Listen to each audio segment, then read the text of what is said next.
Hey, this is Will Middleton from WPCourseGuide.com. In today's video, I'm going to show you how you can have a paid access plan for visitors, but then give free access to a course for specific users.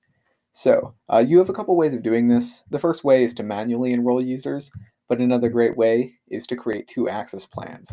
So as you can see here, we have a paid access plan. That's $10 to enroll in the course, and this is visible, so any visitor can come and purchase this plan.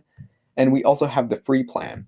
Now, what's different between the paid and free plan here is that the free plan is hidden. So users who show up on the site are not going to see the free plan because it's hidden here. But I can take this purchase link, we'll open that in a new tab. I can copy this link and I can send it out to anyone I want to be able to enroll for free in the course. So this may be useful if you're doing some promotion and you maybe send a free access to a magazine or a blog or a review site to review your course, or maybe you want to enroll some users for free to test out your platform or something along those lines. This is how you can create a free plan and send that out. So the specific users can come to this link and enroll in the course, but general users will have to pay here.